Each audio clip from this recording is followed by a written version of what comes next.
Story time about why my best friend cut me off. So a little background information, I was 24 and I had a full-time job as a nurse, and I had been best friends with this girl since we were in 7th grade. As soon as she turned 21, she got married, had a kid, and just like any young tragic love story, her boyfriend, who was way older than her, left her for some girl who just turned 18. So I ended up letting her move in with me. She had too much pride to go back to her mom's house. I ended up kicking her out of my house though, because she would have random guys over 24/7, and she would smoke you know what in my house. So I had the cops called on me 24/7 because my neighbors could smell it. So fast forward to now, she's living with her mom. Her and I got over that fight, and she decided that she wanted to go to college. I was so proud of her, but she asked me if I could watch her kid when she had to go into school because she was doing mostly online. So of course I said yes, I wanted her to succeed. Like for part 2.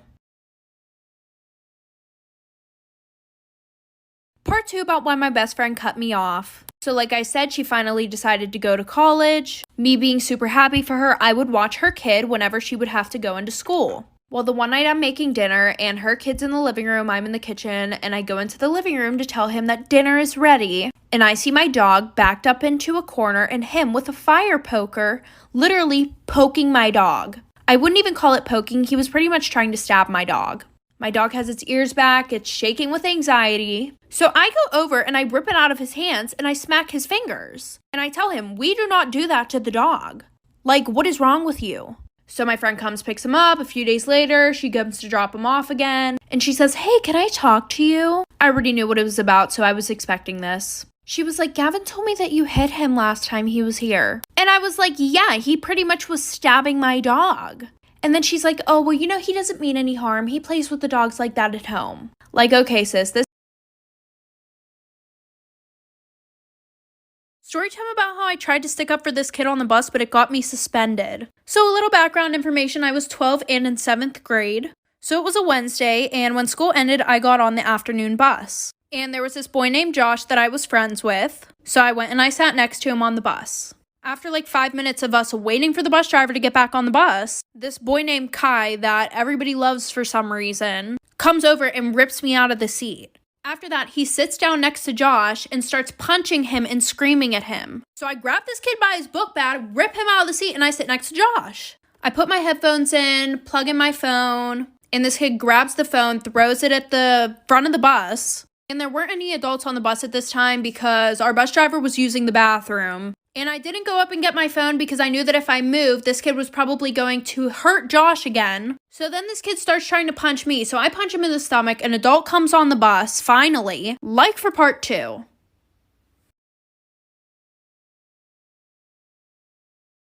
Part 2 about how I got suspended for trying to stick up for some kid on the bus. So like I said, this kid is starting to try to punch me, so I punch him in the stomach. Finally, an adult gets on the bus. She yells at us to all sit down. And by the way, all the little fucking 12-year-olds had their phones out recording what was happening. So they look at the cameras, they were interviewing some of the kids, and Josh's sister comes up to me, and I was like, oh, shit.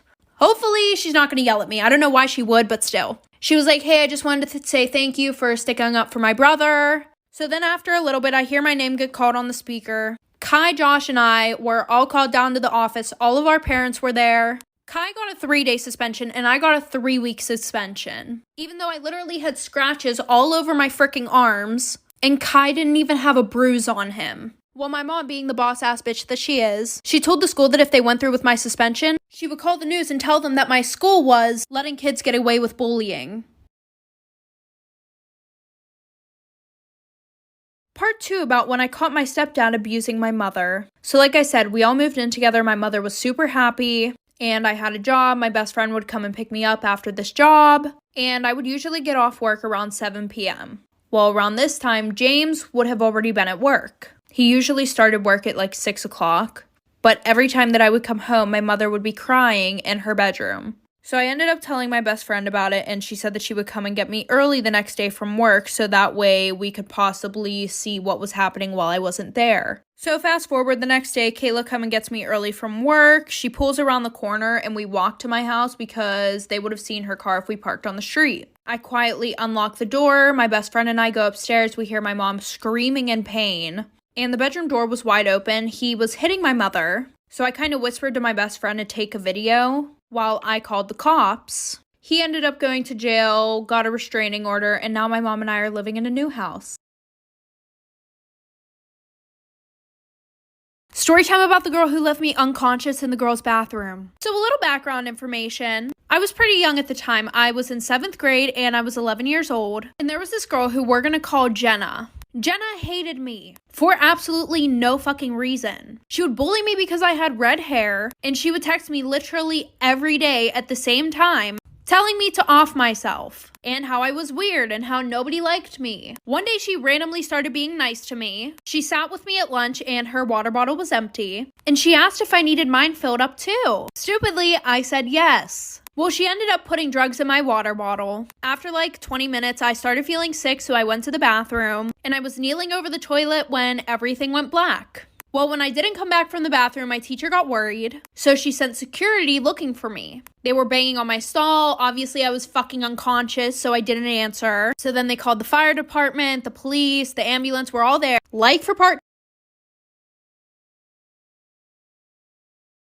2 about the girl who left me unconscious in the girls' bathroom. So like I said, the fire department was there, the police, the ambulance. They called the fire department because they couldn't get the door off. And when they removed it, it fell on me. So I was injured and unconscious. And just a little background information on this girl, who, mind you, was literally 11 years old.